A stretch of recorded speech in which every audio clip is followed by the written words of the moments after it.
Glória a Jesus, louvado seja Deus. Eu acho esse momento muito especial. Especial por estar na presença de Jesus. E especial porque vamos ouvir a palavra dele. Aleluia. A voz de Deus vai entoar em nossos ouvidos. Que o Espírito Santo nos ajude. Louvado seja Deus a compreender. E ainda que não haja uma compreensão, mas nos ajude a crer, mesmo sem compreender. Louvado seja Deus. Hebreus capítulo 12. Glória a Deus. Hebreus capítulo 12. Glória a Jesus. Louvado seja Deus. Graças a Deus. Esse é um período de muita confraternização, de muita comunhão. Deveria ser sempre assim, mas infelizmente as coisas não andam como a gente gostaria que andasse, ou que fosse. Hebreus capítulo 12, versículo 1 diz assim: portanto, nós também, pois que estamos rodeados de uma tão grande nuvem de testemunhas, deixemos todo o embaraço e o pecado que tão de perto nos rodeia, e corramos com paciência a carreira que nos está proposta, olhando para Jesus, autor e consumador da fé, o qual, pelo gozo que lhe estava proposto, suportou a cruz, desprezando a afronta, e assentou-se à destra do trono de Deus.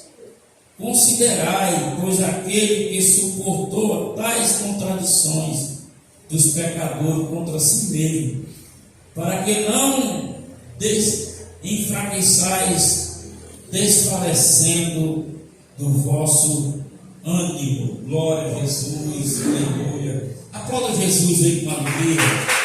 Glória a Deus. Pode sentar, por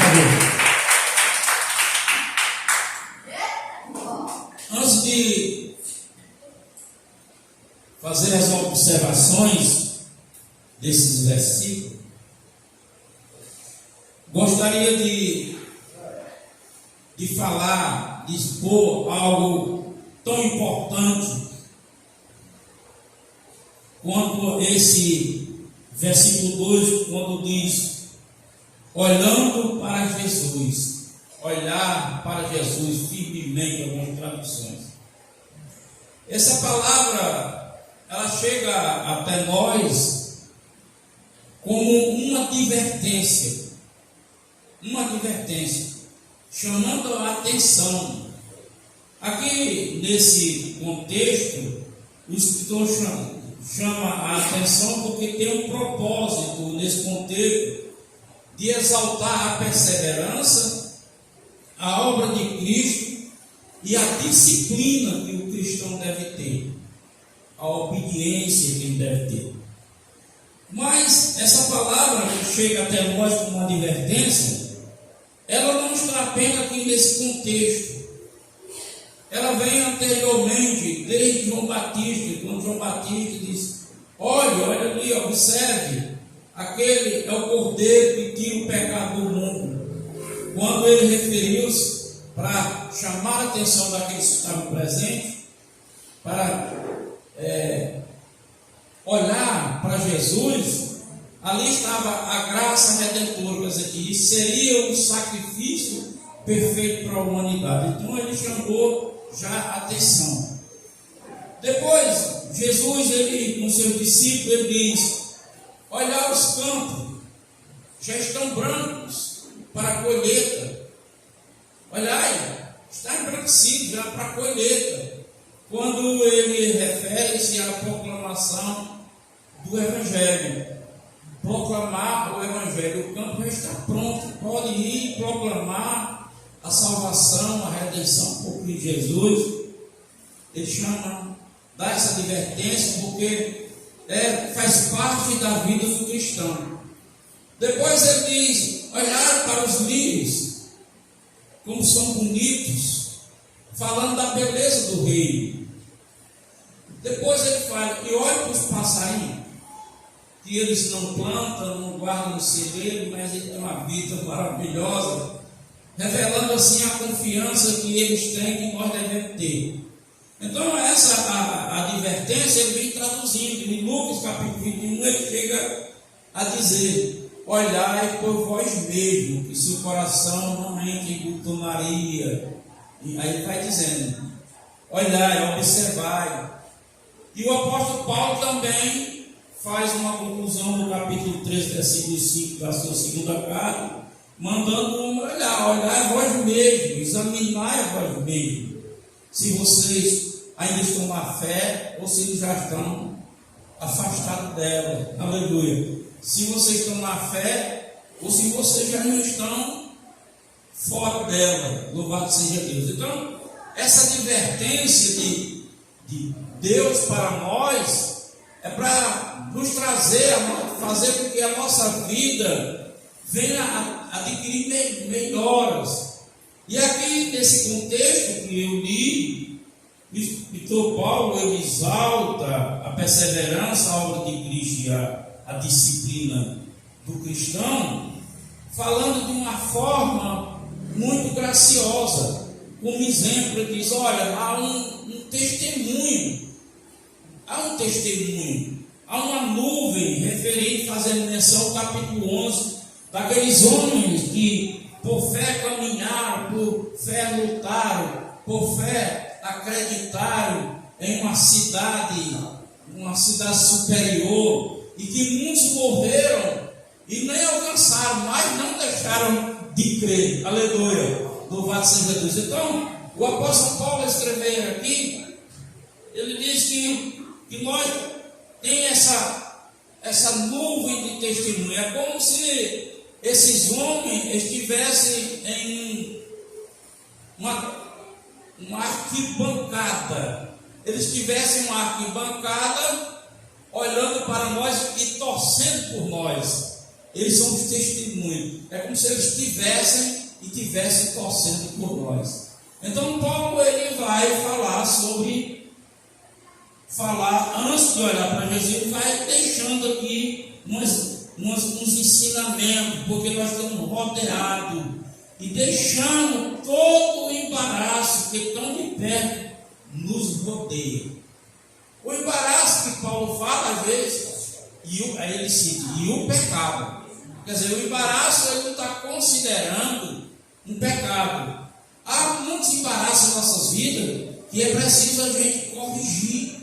Aleluia. E eu vou citar umas coisas aqui que é preciso a gente prestar atenção acerca desse embaraço. Uma coisa que pode embaraçar, que é embaraçoso para nós, é a amizade de quem não é cristão. A amizade de pessoas que não creem da mesma forma, que não têm uma fé da mesma forma, que não caminham o mesmo caminho, que a sua crença em Jesus não é como fomos ensinados, que devemos crer, que eles creem de outra forma. E essa vida de amizade, ela é embaraçosa, porque por fato de ser amigo, a gente fica constrangido até de corrigir a pessoa, de responder uma resposta mais altiva, mais dura para a pessoa. Então, precisamos ter um cuidado, quem está próximo de nós com uma amizade, que não venha combater contra a nossa fé. Aleluia. Quem já de nós não foi combatido a nossa fé por alguém bem próximo da gente, amizade, filho, família, amigo. Você não precisa. Eu, quando aceitei Jesus, eu tinha um compadre que disse: não precisava ser crente. Você não precisava ser crente. Aleluia. Olha o combate.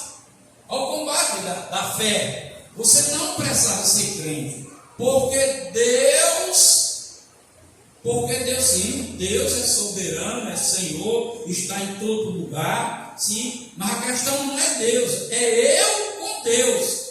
E o homem Mas sem Deus, sem a fé para conduzir ele para o Evangelho, para viver essa fé, ele é um descartado. Aleluia, descartado pelo próprio Deus. Louva, isso é muito sério. Então a gente tem que ter nesse processo, no processo de embaraço, uma das coisas que eu poderia citar demais coisas. Vou falar uma coisa que é bem próxima: amizade, família, que não tem a mesma fé, que não aceita a sua maneira de ser em Jesus, que não acredita como você acredita, que não ora como você ora, que não está disposto a liberar perdão como você é disposto a liberar o perdão, pessoas que não têm generosidade na compaixão para com o outro como você tem. O mundo é comum dizer: isso é um miserável, um desgraçado. Nós olhamos para essa pessoa e aprendemos, porque Jesus nos ensinou, dizendo que nós não devemos julgar ele pela aparência, mas pela reta justiça de Deus, porque Deus faz a mesma obra dele que fez em nós. Vai depender agora do meu amor em Deus para levar o Evangelho para Deus transformar a vida dele. Então, essa amizade é um embaraço. Aleluia. Outra coisa que é comum na nossa vida: lugar. Tem nada a ver. Eu sou crente, não tem, pois tem tudo a ver. Dependendo do lugar que você esteja, você como cristão não deve estar. Porque há lugar, o mundo é um lugar. Como o mundo é um lugar que nós temos que trafegar no mundo. Mas nós não podemos parar. Nós não podemos parar em lugares que é um ambiente totalmente do mundo. Porque é um lugar que não edifica a nossa vida, é um lugar que não há uma santidade, é um lugar impuro, imundo. Então, e esse período festivo, os crentes deixam levar pelas amizades. Não, vamos ver isso, vamos ver aquilo, vamos ver aquilo. Tem nada a ver, pois tem a ver sim. Você foi chamado lá de fora, foi tirado de dentro para fora, de lá. Então, esse é um embaraço que a gente precisa ter o cuidado. Aleluia, ter a observação. Louvado seja o nome do Senhor. E tudo isso que nos combate, irmãos, nós vamos ficando frágeis, nós vamos fragilizando. Outra coisa que também a gente pode ter como combate: os hábitos. Os hábitos do ser humano que a gente adquire. Os cristãos não têm a cara de pau de dizer. Só falta um pau de peroba. Deus sabe, esse é meu jeito. Ou esse é o seu jeito.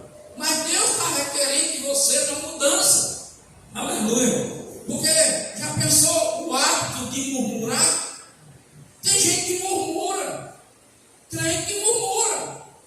Tem crente que reclama, é reclamão, é insatisfeito. Aleluia. Não, a medida não enche, ela é insatisfeito. Ele não tem uma alegria pelo que conquista. O olho é sempre além daquilo.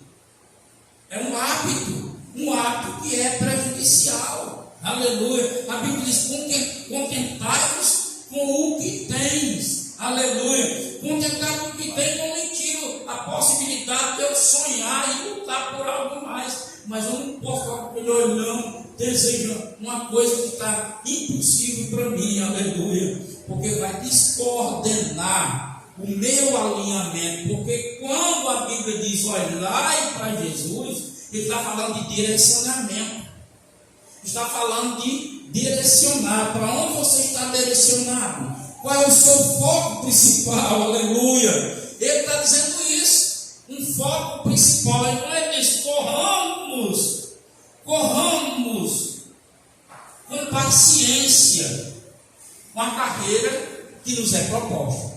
Então Paulo, ele pega essa palavra corramos, tratando-se de uma linguagem olímpica. em Coríntios, ele usa isso, ele diz que um atleta corre, ele se prepara, ele abre mão, para correr por um prêmio só, uma coroa. Que nós também corremos por uma coroa. Aleluia. Então Paulo pega essa linguagem, porque linguagem atlética, de corrida, de luta. Porque Paulo, até Filipenses, ele fala sobre a Olimpíada. As Olimpíadas havia na cidade, a cidade grega gostava de fazer Olimpíadas, existiam as Olimpíadas. E quando ele diz que nós rejeitamos todo o embaraço, que seja deixado todo o embaraço, quando ele fala desse atleta, ele fala lá em Filipenses, os historiadores gregos dizem, a gente estuda e encontra os estudos, que numa luta de dois atletas, existe até hoje a luta grega, até hoje existe campeonato de lutas gregas, que é bem parecido com um campeonato indígena, uma luta que os índios lutam.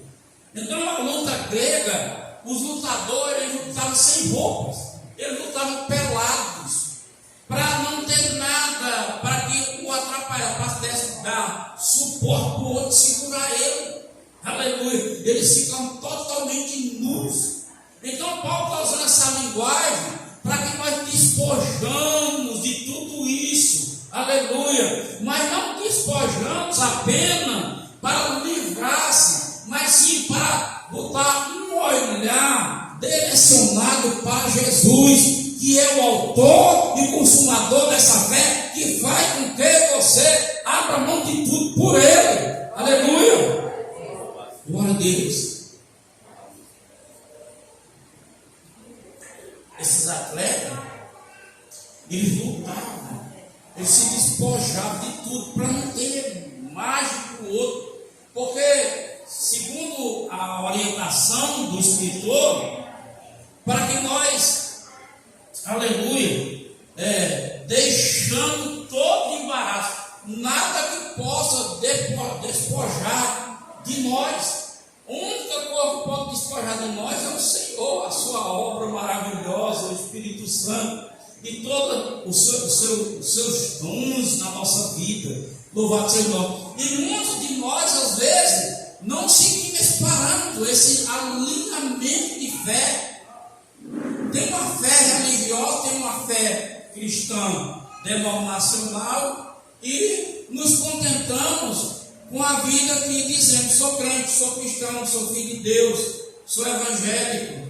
Mas na realidade esse conceito aí não é um conceito para Deus. Aleluia. Não é um conceito para Deus. O conceito de Deus é outro totalmente diferente. Louvado seja o nome do Senhor. É por isso que nesse tempo, como o dia de hoje é 25 de dezembro, estamos chegando ao próximo 2024, para nós ir encorajando-nos, olhando como ele diz. Portanto, nós também estamos rodeados de um tão grande testemunho. É como se ele dissesse assim: olha, os antigos, nós percebam a importância da fé dessas pessoas. Aleluia. Percebam a fé e a perseverança, a obediência que tinha para ser bem sucedido. Porque naquilo que eles não foram bem sucedidos, porque na história mostra que eles tiveram perdas. Na história mostra que alguns morreram. Mas o sucesso não foi a perda ou morrer. O sucesso é que eles permaneceram fiéis a um propósito. Aleluia. E o propósito era agradar a Deus. E quando o homem se disponibiliza para agradar a Deus em Jesus Cristo, aleluia, esse homem, Deus olha para ele com um olhar de bênção todo o tempo. Aleluia. Então ele diz: está aí a plateia que são ali. E Jesus, o autor e consumador da fé, ele está lá no pódio. Ele é o premiador. Aleluia, glória a Deus. É isso que o escritor está fazendo alusão. Olhai, direcione o seu olhar para Jesus. ele como exemplo, ele sofreu toda a afronta. E é a forma correta de nós suportar essas prensas que nós temos que lutar e vencer. Por isso ele diz no versículo 3, ele diz: considerai, pois, aquele que suportou as contradições dos pecadores contra si mesmo. E no 4 diz: ainda não tremer, considerai e suportou as contradições dos pecadores, para que não desfaleçai, não enfraqueçai, desfalecendo o ânimo. Então a receita para que eu seja seguro, para que eu esteja com as minhas convicções em alta, para que eu tenha certeza do operar do Espírito Santo, é ter uma fé que queira chegar lá no pódio. Aleluia. É ter uma fé que não só olhe para a plateia, aleluia, mas olhe lá para o pódio, que está lá o premiador Jesus. O Jesus que venceu uma vez por nós, está lá com um prêmio para premiar todos que lá chegam mediante a fé depositada em confiança em Deus. Aleluia, glória a Deus. Então o escritor sagrado, ele está falando dessa experiência, está falando dessa experiência de vida, eu vou vivenciar, aleluia, e eu vou vivenciar olhando para Jesus. Por que olhando para Jesus? Porque olhando para Jesus, eu não vou desfalecer, não vou enfraquecer, nem vou desfalecer. Por quê? O texto diz que Jesus sofreu a afronta, as contradições dos pecadores. Onde estavam esses pecadores que contradiziam Jesus? Nas amizades. Os irmãos de Jesus, eles não, só Tiago, os outros não reconheceram Jesus, não aceitaram esse negócio não, aleluia, fomos criados gente que correndo nos terreiros, ajudando meu pai, conversa é essa, que Jesus é seu homicídio escolhido, aleluia. Começou pela família, a rejeição da família, depois dos lugares. Ele chegava no lugar, era rejeitado. Ele chegou na Galileia com a intenção de fazer uma obra maravilhosa e foi rejeitado, teve que sair de lá. Aleluia. Ele lutou contra os hábitos poderosos de pessoas que estavam com autoridade, os hábitos dos fariseus, os hábitos judeus. Os judeus e os fariseus eram cheios de hábitos, cheio de regras, e ele teve que fugir. É por isso que certa vez ele disse: vocês tenham cuidado de lavar o copo, mas enquanto o coração vai estar todo sujo, aleluia, vocês têm uma preocupação de estar todo requintado, aleluia, mas por dentro isso é um túmulo velho, fedorento, aleluia, é uma cova podre. Então eles tinham hábitos, e Jesus trafegava no mundo, vivenciando essa experiência e lutando, aleluia, para vencer a contradição, aleluia, vencer a contradição, louvado, suportando,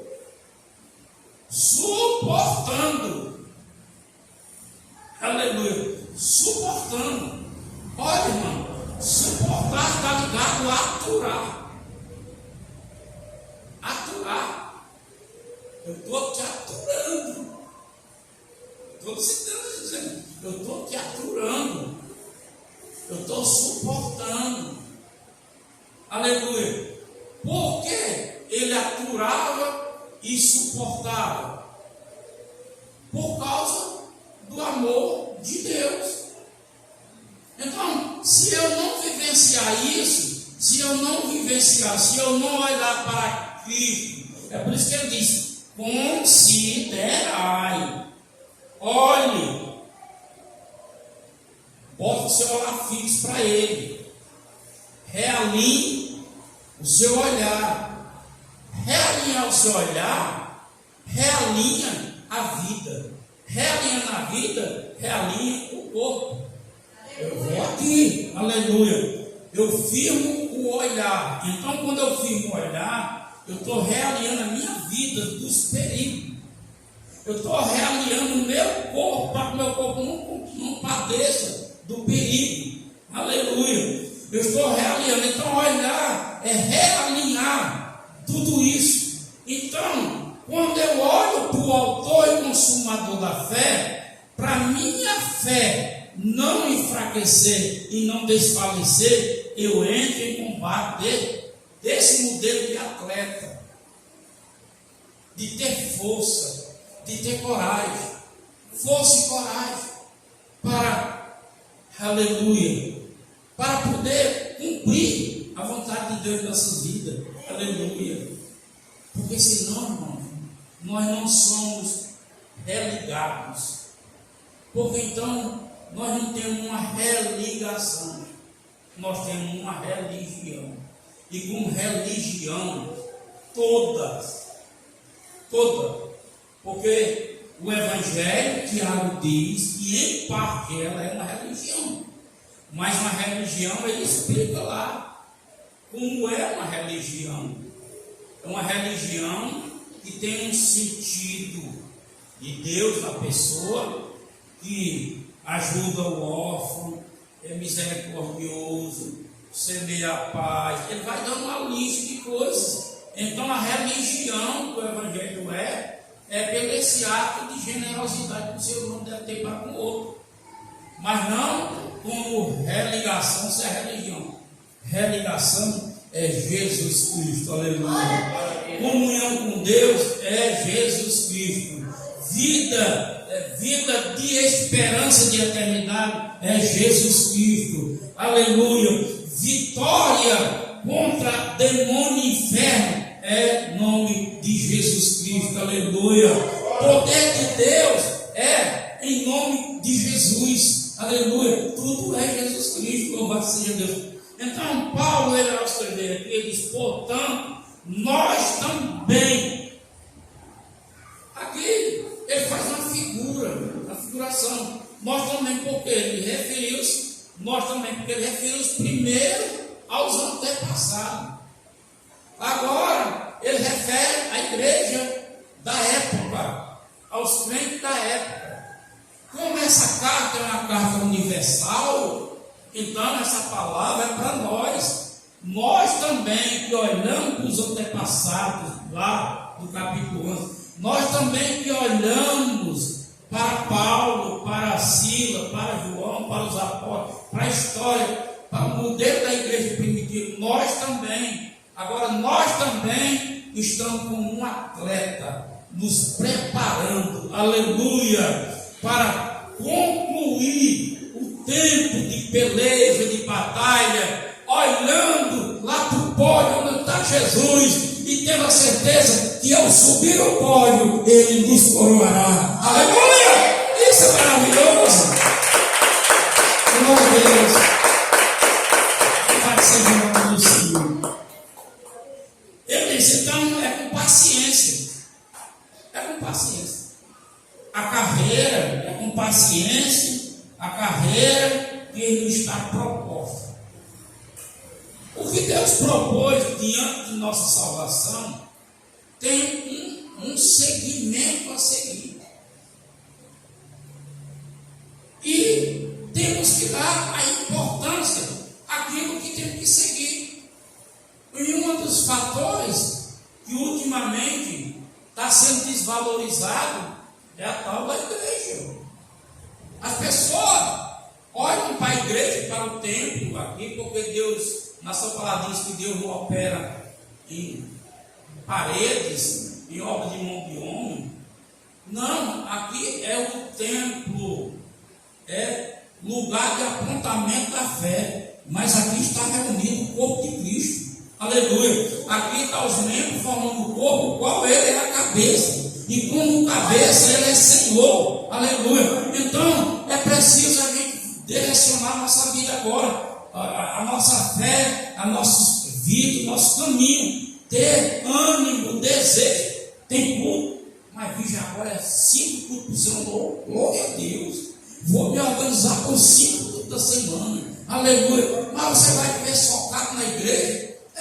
Porque também quando eu for para a glória, no lugar que eu vou, ficar lá no meio, é assim mesmo. Louvado seja o nome do Senhor. Tenha que ter motivação, porque grande maioria dos cristãos não tem motivação de igreja. Mas por quê? Porque a teoria de hoje, de igreja, para muitos aqui, nem igreja precisa. Quer dizer, Jesus foi que constituiu a igreja. Não só a igreja, como mística, o corpo, a visível, a invisível, como também constituiu as instituições evangélicas. Ele constituiu. Paulo escreve isso. Há muito ministério. Há muito ministério, mas o Espírito é o mesmo. O ministério, seja que nome tenha dado aquele ministério, ele tem que ser o mesmo Espírito de Deus. Aleluia. Tem que haver ali o mesmo Espírito. Glória a Jesus por isso.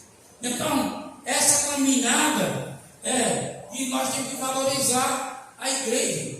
E a igreja, ela tem umas regras que compõem a igreja. O participante é membro. Você tem que ser membro da igreja. Por quê? Porque requer da autoridade do pastor. E o pastor é responsável por você. E como membro, pode chegar e repreender se for preciso, ajudar se for preciso, exortar, porque é membro. E hoje em dia não se faz muita questão. Os crentes hoje é de uma igreja, hoje é de outra, hoje é por lá de outra, hoje é por lá de outra, e vai rodando, e eu sou crente. É crente. Está tudo errado. Então, esses padrões que Cristo imprimiu para a igreja, no caso congregar, ser participante, a igreja requer, porque uma das coisas que a igreja requer de nós é a liberalidade de contribuir com o dízimo e com as ofertas, para revelar que Deus é o Senhor, e que você é abençoado, Deus está no controle. E muita gente não vê assim. Não, mas eu ouvi uma pregação, tem para agradar o seu ego, o meu ego. Se você procurar, tem de tudo para agradar o seu ego. Mas é justamente esse ensino é para você vencer o ego. Aleluia. Então esse segmento como igreja, como templo, que exige a presença, exige a contribuição, assim como exige a adoração, assim como exige a decência e a ordem. O crente tem que chegar aqui com reverência. O crente tem que entrar no templo com reverência, porque aqui não é a casa da mãe Joana, não, é a casa de Deus. Jesus está presente. E às vezes perde o controle e a gente chama atenção e tal, mas está na consciência de cada um. Na consciência. Se você chegar, cumprimentar, chegou cedo, cumprimentou, sentou, vai orar, vai adorar a Deus em espírito, fica ali, chega um irmão para perguntar, sentou e tudo, você vai administrando. Hoje à tarde eu estava conversando com minha esposa e nós estamos num período de cumprimento de promessa da vida de Cristo e da preparação dos ardis de Satanás, não só no mundo, mas também influenciando a igreja para a vida do anticristo. E a linguagem do crente dizer que não tem nada a ver, já é uma preparação de Satanás. Quer dizer, ele acha que não tem nada a ver. Deus disse que não. Louvado seja Deus. Aleluia. Então, amados irmãos em Cristo Jesus, assim como ele disse, olhai para Jesus, faça esse alinhamento. Olhe a história dos antigos, observe a perseverança, observe a disciplina. Aleluia. Que aqui os escritores hebreus dizem que a disciplina é difícil no começo, mas depois traz frutos. Aleluia. Traz fruto de bênção para a nossa vida. Então, olhai com consideração. Não é só para olhar, não. É olhar com respeito, com consideração. É como eu olho para uma senhora casada, eu olhar com respeito e consideração. Ele olhar, mas olhar e não apenas olhando alinhado a uma consideração. Considerai aquele que suportou as contradições dos pecadores. Aleluia! Suportou as contradições dos pecadores, glória a Deus. Toda a afronta, e agora assentou a destra de Deus. Quer dizer, está no pódio. E onde é esse pódio, pastor? Esse pódio, Paulo escreve aos Efésios dizendo que é nas regiões celestiais, aonde ele está assentado lá conosco. Precisa agora, com consciência, de assumir e viver essa fé, aleluia, aprendendo, praticando e exercendo a fé e sendo vitorioso.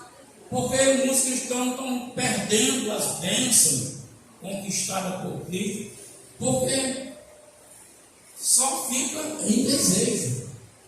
Desejo não muda a vida, não. Quem muda a vida é exercer a prática da fé naquilo que você quer mudar. Amém? Aplauda Jesus com alegria.